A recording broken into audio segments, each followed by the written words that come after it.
Hi, this is Gus Bukowski for AP Gov Review, and in our final installment, dealing with civil rights and public policy, in Unit 6, Part 5, we're going to be looking at discrimination throughout U.S. history. And really, discrimination has not really known too many bounds as Native Americans have become subject to it, as well as Hispanic Americans who have used similar tactics such as sit-ins and boycotts to achieve civil rights.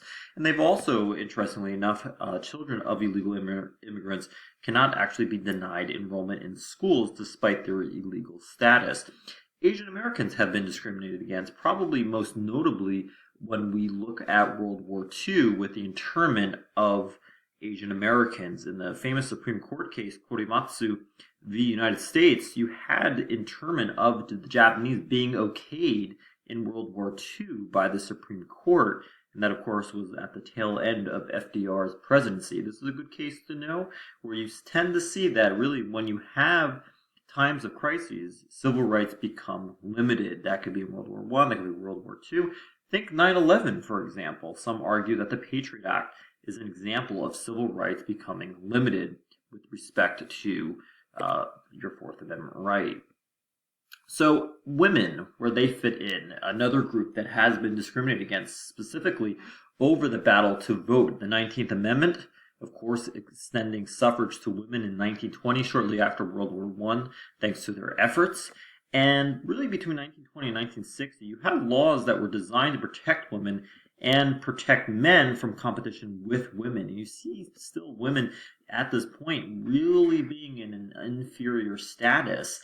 And this is going to bring about the Equal Rights Amendment. This is an amendment that has been proposed, has never passed in terms of being ratified. It did pass Congress in 1972, but remember that under the Federalist structure, that not only Congress has to approve it, but also you have to have 75% of the states ratifying it as well, and that has never happened. It has come close quite some time, but it has not. But it really, the Equal Rights Amendment would legally and officially make women and men legally equal. Now, most states, if not all states, have something similar to this, but this would be at the federal level.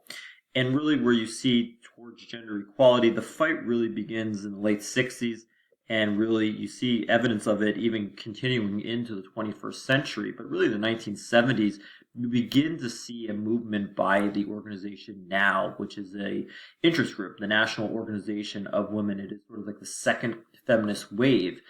And one thing that sort of propels it in the mid-70s is a case known as Craig v. Boren.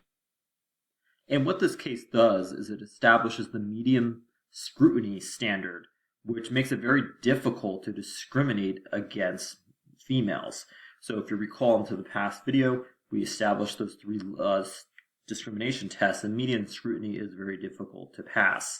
Now, the Equal Rights Amendment fails for ratification by the states in 1982. It is actually proposed every year again for ratification, but it does fail actually. So women in the workplace, the Civil Rights Act of 1964 actually not only helps with preventing discrimination based on race, but also is going to ban gender discrimination with respect to employment. Now, another piece of legislation that's going to be beneficial for women is something called Title IX, also known as the Higher Education Act of 1972, and this outlaws gender discrimination in education as well as athletics. This basically means that you have to have equal funding for sports and academics.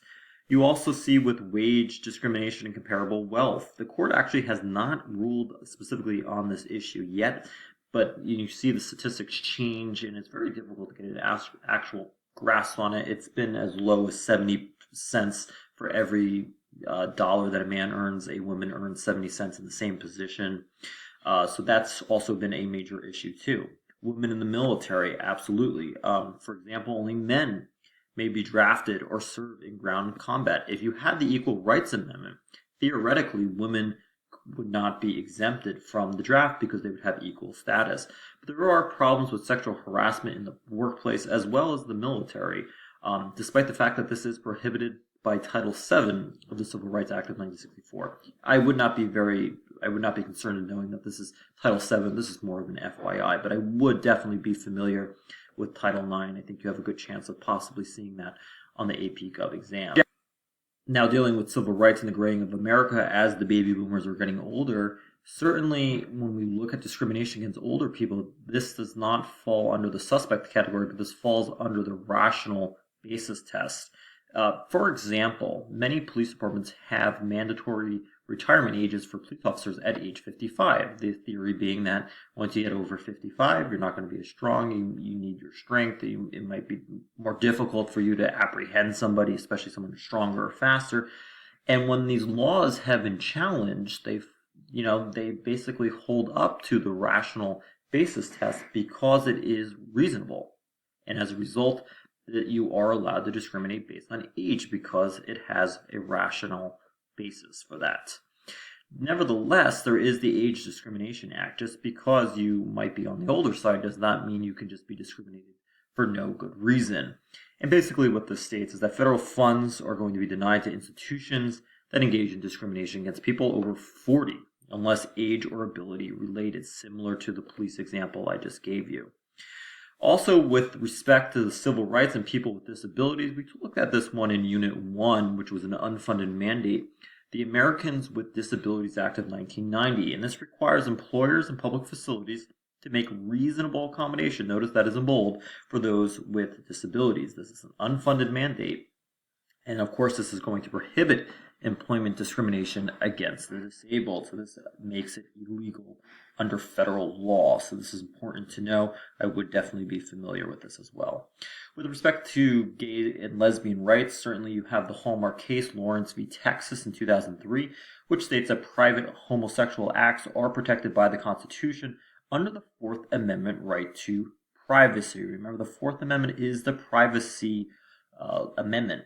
You also have Don't Ask, Don't Tell being repealed by President Obama, which basically states that you do not have to conceal one's sexual orientation in the military. And then you have the Obergefell v. Hodges case, which is going to legalize gay marriage in all 50 states. This is a relatively new Supreme Court case. I would know it. I would put it on your list of Supreme Court cases to know because the AP Gov exam tends to put recent ones on, especially landmark cases that are 5-4 decisions, such as that one. And of course, you have affirmative action, and here you see the definition: to give special attention to or compensatory treatment of members of some previously disadvantaged group. And sort of the goal is to increase employment opportunities, protection of groups that have been discriminated against, most notably African Americans as well as Native Americans. So the idea is that this equal opportunity is going to manifest itself into equal results. It's sort of a way of rectifying the past and attending to sort of even out the playing field, according to affirmative action proponents. Now, with affirmative action in education, it actually gets challenged in a case known as Regents of the University of California v. Bach. And at this point, Davis, the university, had a quota for 16 of 100 applicants reserved for disadvantaged groups. And ultimately, the court rules that racial quotas are unconstitutional. However, it states that race could be considered as a factor in admission. So it's not saying the policy of affirmative action is completely unconstitutional. It's just saying that race could be considered in admissions, but having a racial quota, having a certain number of applicants that you're going to accept, is unconstitutional. So you can still consider race at the end of the day. And then a follow-up case to this in Gratz v. Bollinger in 2003 says race as a plus, if it gives you an advantage, this would violate the Equal Protection Clause in the 14th Amendment. So despite, the limitations here on affirmative action, it is still going to be held up. It is a constitutional policy as ruled by the Supreme Courts. So civil rights and democracy, essential rights and liberties have pushed for reforms in America over the course of history. First Amendment, not suffrage, helped African Americans and women over time in terms of achieving that right to suffrage and civil rights.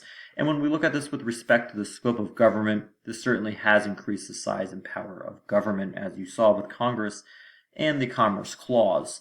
And civil rights protect individuals against collective discrimination, and courts have been very important in really giving civil rights to the groups of people. Really remember that without really the Supreme Court, it would be very difficult for these select groups that have been discriminated against to have these civil rights.